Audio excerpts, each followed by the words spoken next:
Everyone raves about the BMW M3 and the BMW M5, but the problem with those cars are that nowadays they're getting a bit too fat. It's like they did a little bit too much fast food. So if you want to go back to the roots of BMW being the ultimate driving machine, you should try out one of these. This is one of those ultra rare BMWs with only one of 15 in the country and one of 6,300 worldwide. Here we have the 2013 BMW 1M. Today I'm going to show you around this car and I'm also going to give it a test drive, so stay tuned. If you're interested in car-related merchandise such as like a keychain right here and this face mask or even hoodies, t-shirts and all that, now check out drvr.ltd on Instagram. They also make one of these really cool looking stickers right here as seen on the 1M. In terms of styling cues, the BMW 1M is more reminiscent of the older BMWs. Think of like the E46 3 Series. So at the front, it's just rather understated. You don't get huge grills. You get a nice blacked out grill though. You get a nice chin for this 1M. Then when you go to the side, this is where you really see how much of a nimble car the 1M will be. I mean, the wheelbase of this car is just extremely short. You get just 2 doors because it is a 1M Coupe after all. It's an E82. Then you get the Hankook Ventus RS4s in 265 40/18s at the front and 285 35/18s at the back. Usually I only love reviewing stock cars, but when the owner of this car right here reached out to me, I was like, why not? Because this car looks amazing with these BBS rims. Then you get AP Racing Pro 5000R big brake kits as well. Now, one thing to note though is that the 1M gets a way wider track at the front and at the back, and just look at how wide these fenders are. It's really quite amazing. And it's a good thing that the brakes are upgraded because the 1M had really notorious horrible brakes that tend to like melt like butter in the track. The back of the 1 Series is basically like a 3 Series, but then put into a photocopy machine and shrink just a little bit. So the overall look to it is still basically a 3 Series, but it just looks a lot narrower despite these really wide wheel arches, and everything is just like a miniature version of the 3 Series, and that is good. Because the 1 Series replaced the 3 Series as the entry-level model of BMW, and for a reason. Again, the 3 Series have gotten bigger and bigger lately, so having a smaller car in the 1 Series is definitely a great step that BMW did. Now this one receives a ducktail spoiler. It's all carbon. Down here you get like this nice bumper diffuser thing that's also like carbon. Then you also get Akrapovic quad exhaust in this car. Sounds really good. For the trunk of this car, of course, you can't expect it to be that big given the size of this car, but it's not bad for a car of this size. You can still place a lot of items in there, but as you open this, you do not get a spare tire. But again, it doesn't really matter with a car like this. The Akrapovic exhaust on this has this valve thing which you can control with the remote. So if you just start the car up first, remember the GT3 I reviewed? It's rather close to that sound. Now if we turn on the valve, it sounds even better than if you rev it a little bit. There you go. Under the hood of the BMW 1M, you have this 3.5 liter N54 twin turbocharged inline 6 BMW engine, which produces 335 horsepower and 450 Newton meters of torque. But that is only if this car is stock. However, this car has received a stage 2 tune along with a lot of other engine upgrades, which brings this car to around 360 horsepower to the wheel. Here inside the 1M, first let's check the thud of the door. Sounds really good. That's the thing about these European coupes with their really long doors. So now let's start the car up. You just insert the key over here and press this button. That exhaust sounds amazing. All right, now let's turn on the AC.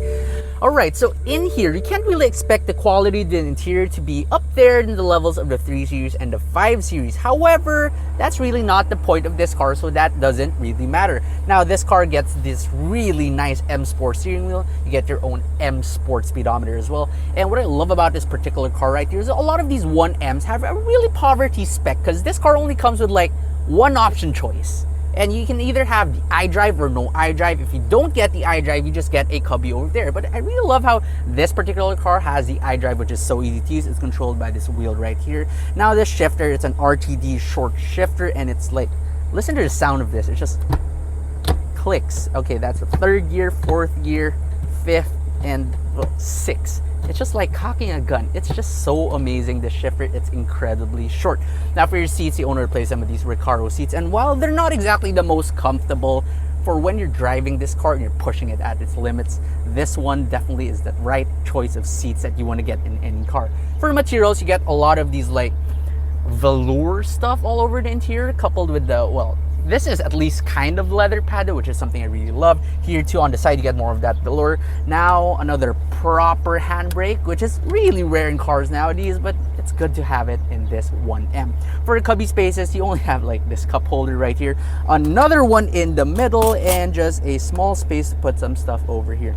Despite this car having an extremely bare interior, it's nice to know that BMW did throw in a bone at some point. So they gave you Harman Kardon sound system in this car, which sounds absolutely magnificent. Despite the size of this car being not just a compact, in fact, it's pretty much like a subcompact at this point, you do get back seats. However, the problem is with these Recaros right here, there's really no getting into that. So this is now strictly a two-seater. Driving the 2013 BMW 1M. So first thing I have to get it out of the way that it is the 1M and not the M1, because BMW made the M1 back in the 70s, and of course they didn't really want to like eat up its name just like that with a small subcompact car.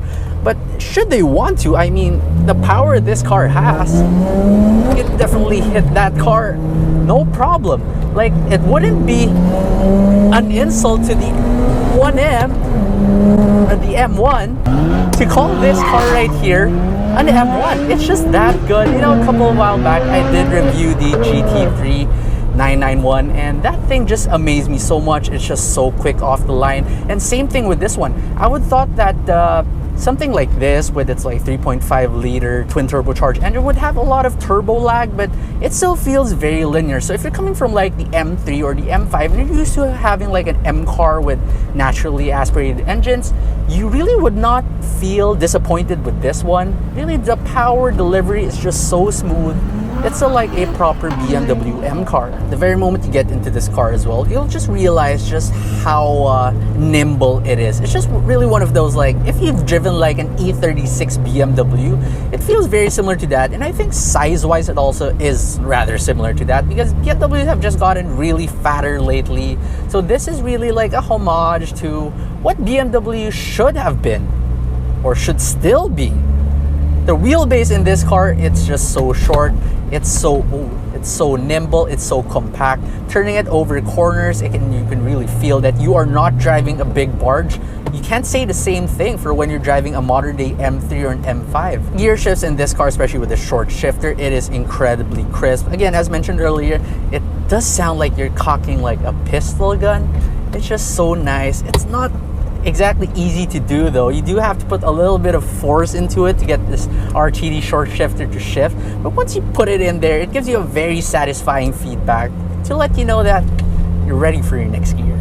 The clutch feel in this car, you'd expect it to be incredibly hard given that it is a performance car. However, it still feels like your regular city car clutch. It's not hard to use at all. Even if you're rather new to driving manuals, it's not gonna be hard. So if you're one of those guys who've been spoiled by a lot of automatic and dual clutch supercars, and you want to try maybe purchasing this particular car right here, which by the way is for sale, and I'll put the owner's description down below in the comment section as well, you can easily learn this car. It's just not a very hard car to drive.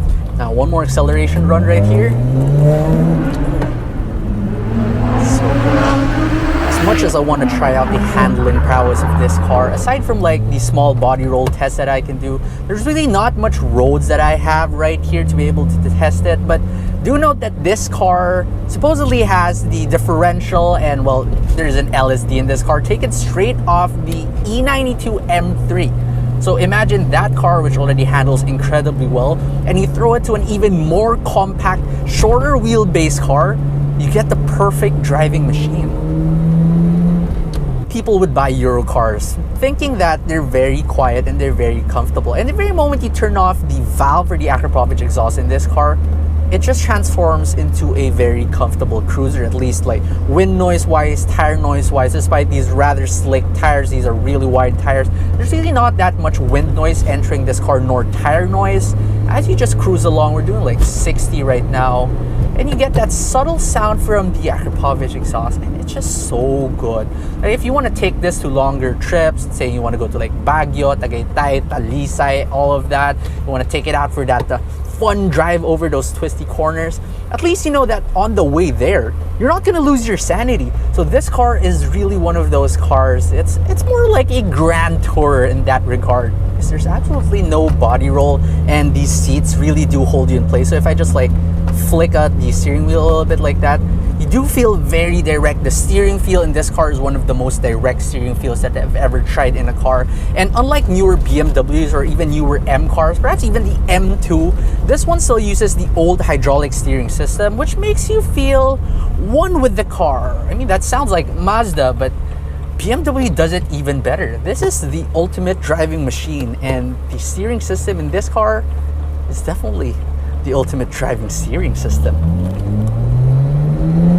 Now, when you want to drive this car a little bit more civilized, because I mean, if you do buy one of these cars in the Philippines and there's only like 15 of these cars, chances are you can't really take it to the track that much. In fact, the owner of this car hasn't taken it to the track. So now you want to know, how is it like to drive this car, let's say just on a weekend or daily? Okay, number one, daily, not gonna happen. It's not exactly the most comfortable car in the world. However, if you want to use it as like a weekend cruiser, like on a Sunday or Saturday, this car is actually a lot more sedate than I thought.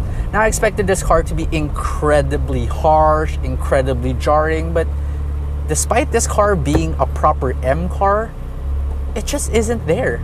It's just not harsh at all.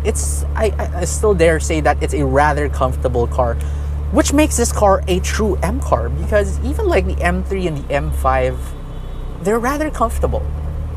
So don't doubt for a second that this is a fake M car, because it pretty much ticks everything that an M car is supposed to be. Overall, if you're looking for a car that you can kind of use as a toy and use it over the weekend as well, but you don't really want to go down the Porsche route, this BMW 1M right here is one of those novelty cars that you can get. Again, we have to go back that they've only made 6,300 of these worldwide and only 15 in the Philippines. So if you want to kind of stand out, this is the car to get. If you like this video, please don't forget to smash the like button for the YouTube algorithm. And also don't forget to subscribe to my channel to see more car reviews.